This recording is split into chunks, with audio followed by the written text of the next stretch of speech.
Hello people, it's me, Libluini. Some stuff happens this turn. We get a Black Harpy, a nice flying spy Pangea gets.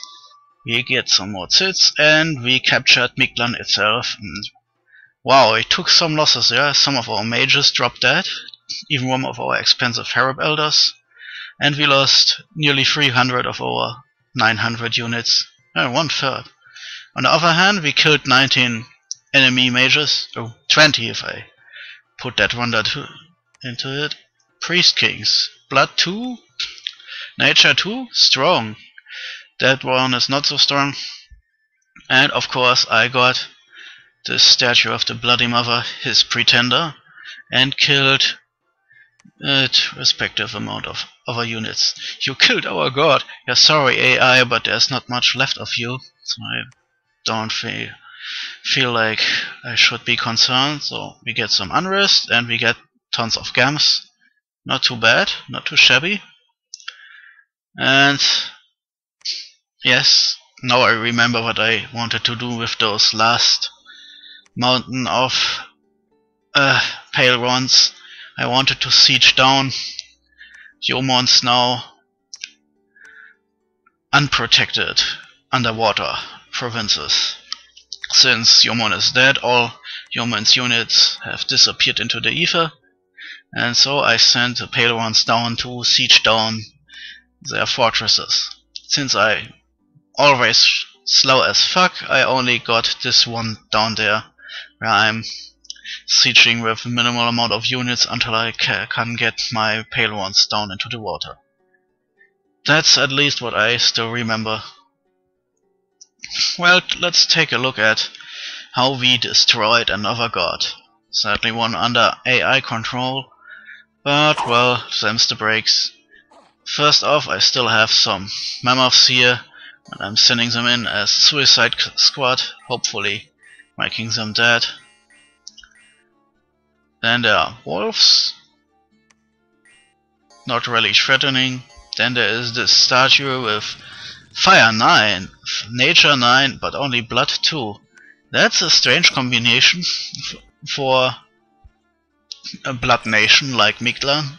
I would have guessed at Nature 9, Blood 9 for the combination of regeneration and reversal.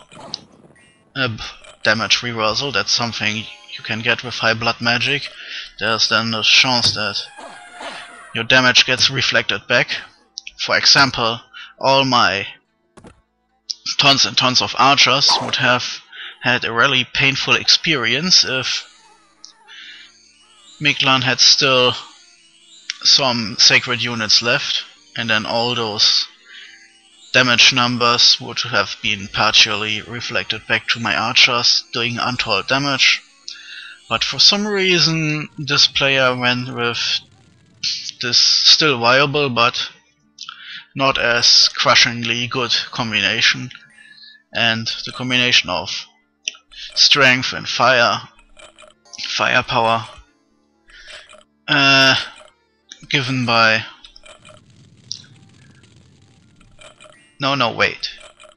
Fire gives a Fire Blast gives you more attack, so strength, which means you can more easily hit, and it gives you after a certain point level 9 fire weapons, which are magical and good against magical creatures or invulnerable creatures and all that shit.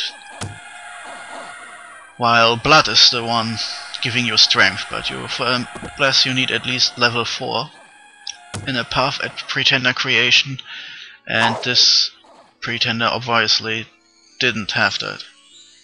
Anyway, as always, all my mammoths get sleepy thanks to 19 enemy mages doing their shit, while I'm just... wow, it takes a while for all those sleep clouds to get cast. Anyway, thanks to my mammoth's self-sacrifice, all those sleep clouds end up in that one place at my mammoths, while it's impossible for my flying units to get trapped by it. They will simply hop over it when they start moving. Also my My own mages have started animating undead. And there it starts. My flying units hopped over the sleep clouds and started massacring the enemy units, mostly worthless slaves.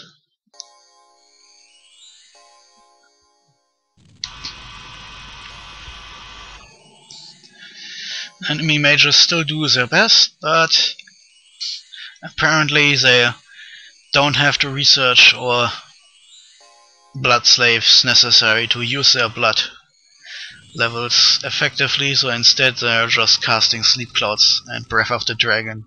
That's a spell I can't even remember what it does, because I've never actually seen it used effectively, so I never bothered to look it up. So, and as you've seen, falling fires came down, burning some of my dudes, and that was all it did. Of course, with level 9 on fire, this pretender can basically cast falling fires for all of eternity. Just strange, after all this time. Well, I guess Mictlan was hanging back in research. Volton. And funnily enough, again, a giant rain of arrows came down on the enemy priests. If they get hit again, I guess there will be some deaths, and the slaves run away. The battle is basically over at this point. Even the pretender alone cannot change this, since he has no regeneration, so he will slowly die even if I'm doing not much damage. Of course, the enemy mages are regenerating, and ooh yeah, that was a bad little fire spell landing right in the middle of that troop formation.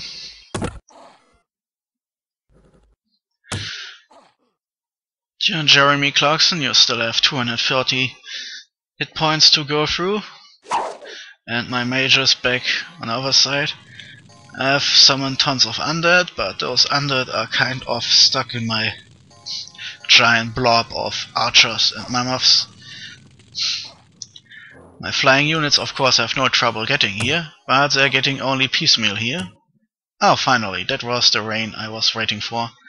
Now most of the enemy mages are dead. In fact, the army is mostly routed, only mostly because the pretender can't actually move. So now we only have to wait until the last enemy units here are dead, so that my army can start moving. But at least my archers are still doing some damage. I did not expect my archers to be the most effective weapon against this pretender. Ah, finally some thunder strikes from the 1 or 2 mages who can cast it here. And still 172. That may take a while.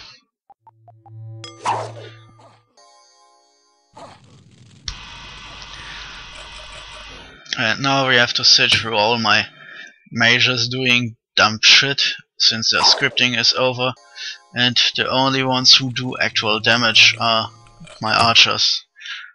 Kind of funny.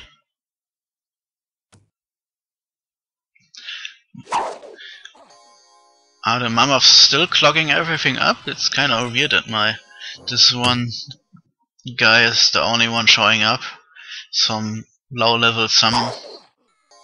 And again, 110. That was a chunk of hit points going down. Yeah, my archers are killing that guy, but my sleeping and on fire mammoths are still blocking the path here.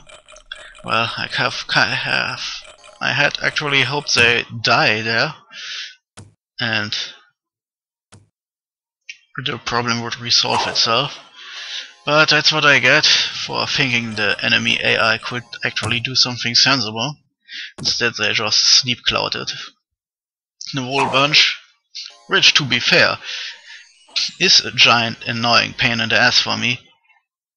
It's just kind of funny because it also makes it harder for the Pretender to concentrate off. Well, there is actually no drawback. Good for you, enemy AI. You did well, you did well. And there are still some sleep clouds. Not that there's something bothering our growing army of phantoms and undead.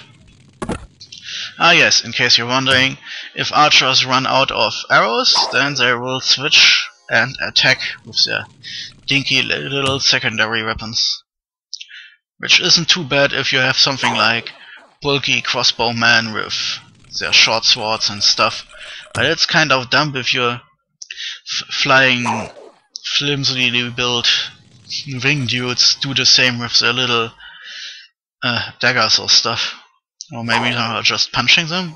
No, I think they have a dagger. Of course, that one time where another Thunderstrike comes down, it's friendly firing. But at least this guy is down to 24 hit points, so even if he's... Yep, routed my second squad of archers. Or even if he continues to route my army one squadron at a time, as long as at least some of my leaders stay until the very end, I have a good chance to kill him before auto route sets in and everyone just runs away, amazed at his guy's standing ability. 26. Ouch! Another fouling fire army.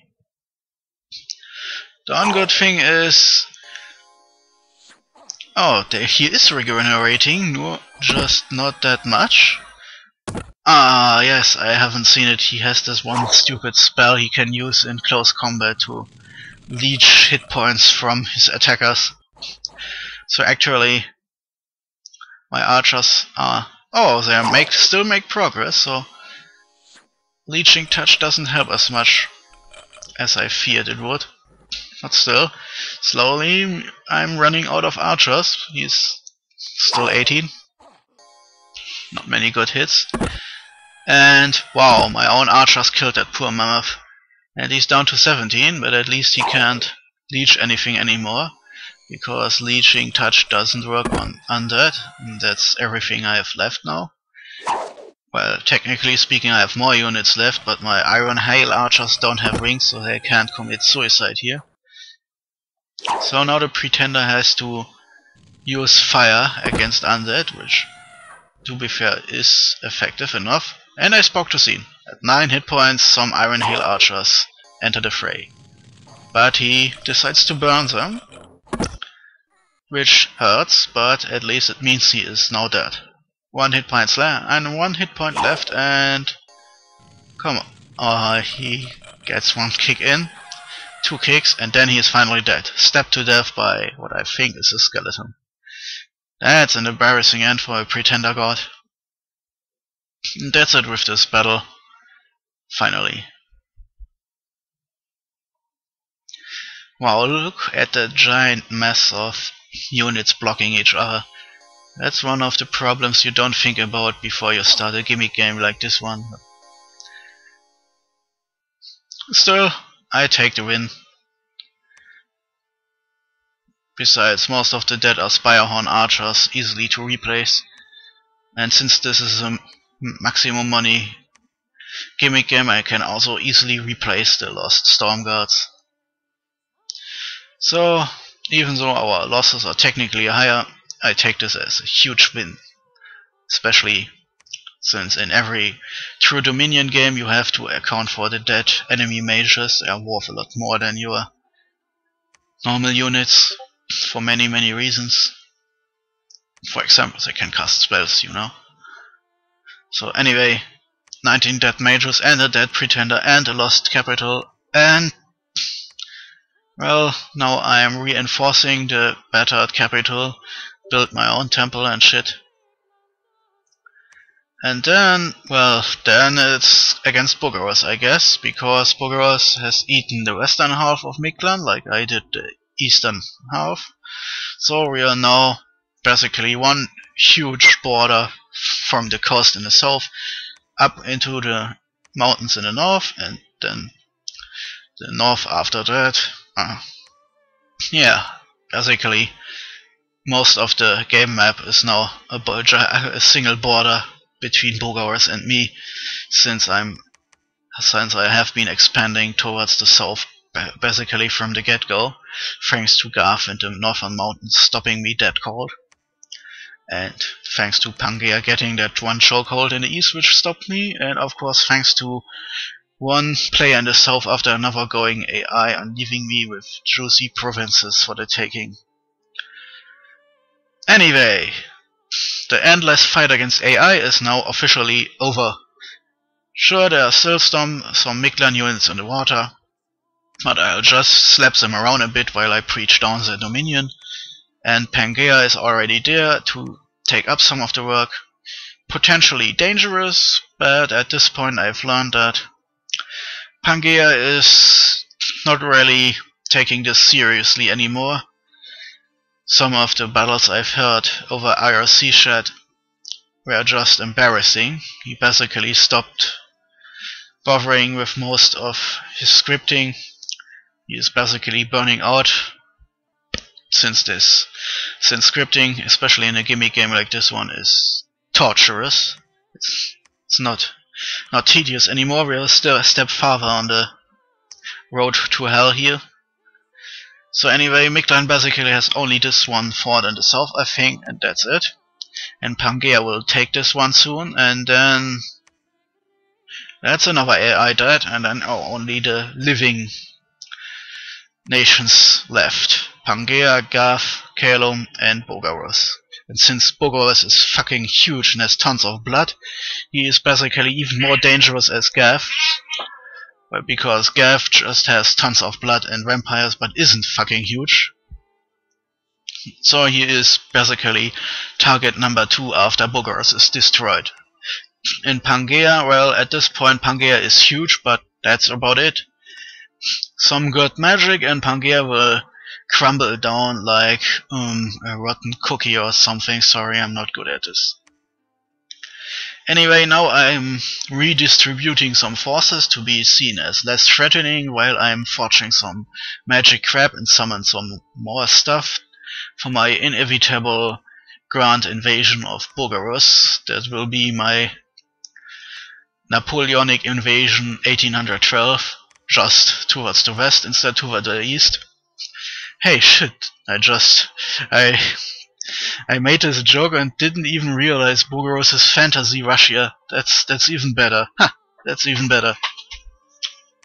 So anyway, I still have tons of those stupid turns to speak over.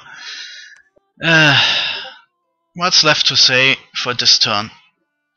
Well, as you can see, Bogarus is preaching here and there to spread his dominion and to kill Mictlans, while I am started to build some more castles just to make me more annoying to conquer in the case that my grand invasion goes not so well. And in the northeast you can see my pale ones slowly walking towards the one fortress I got. And the one fortress I can only hold because Pangaea is still our ally and so won't just shove my very minor force down there. Yeah. But in the future this will make things easier if Pangaea turns out to be not as friendly. Well, I can't do shit if Garth turns out to be unfriendly, since 2 strong blood nations will be a bit too much for my dumb deathbirds here. I'm not even entirely sure about Bogarus. I'm only going full in instead of attacking Pangaea, the easy target, because, well, Garth is on our side, and so our hearts are true, and we can beat down 10 vampires. Wow, I think I messed this up completely. Anyway, that's it basically. Some more preaching, since Garth is pushing his dominion. Yeah, with allies like that I don't need more enemies. But, well, at least as long as Bogarus is still a threat, I have to deal with this. And let's face it, if I can pull this off, then it will be probably Garth against me. I hope I can convince Pangea, if he is still playing at that point, that birds are less threatening than vampires, mostly because I want to make infinite undeads at some point, but Pangea doesn't need to know. After all, late age Caelum may be a death nation, but it looks friendly and blue and has still enough other magic crap you don't really notice the threat it can pose in a late game. Especially since blood is so much more useful and more threatening, so you're mostly seeing other blood nations as a threat. And non-blood nations you only start to take seriously if they start empowering their own blood mages. I can't even remember if I ever started doing that. It was 110% concentrated on making undead and death and all that shady shit. So if it comes to war between me and Pangea in the future, then probably it will not go over well for Pangea, thanks to me having tons of undead. On the other hand, I think Pangea has also possibilities in terms of blood, especially in the late age where almost everyone has blood. Well, let's see. With his awesome anti-scripting powers, I'm sure I could easily beat him. It's impossible to beat him and Garth, or him on its own, as long as Boggers is there. So basically our priorities are to beat down Boggers in a great alliance, hoping the alliance won't dissolve into backstabbery, and after that I'm still forced to ally with Garth and then beat down Pangea, because he's the only one left beatable, mostly because if I turn on Garth, obviously Pangea will also turn on me, and that was it. While if I turn on Pangea, there is a good chance that Garth will stand by, because at that point Garth will probably think he can win by just taking drones, which is the same thing I want to do, but I have to be a bit more stealthy since I doesn't have 1000 vampires to help me out here. Anyway, more Astra Mages. Or something else. Ah yes, I remember I needed more priests, because holy shit, look at that enemy Dominion creeping in. You can really see that Scarf pushing downwards to the southwest to hit Bogarus. And I only get the stray forces from that, and it's still painful as much. Yeah, pushing Dominion isn't really a surgical weapon. It's more like a nuke of religious belief. It hits everything, not you. Okay, yeah. If you want to be pedantic, yes. Nukes will also hit yourself if you're blowing them up on your territory, so it's not at all like this.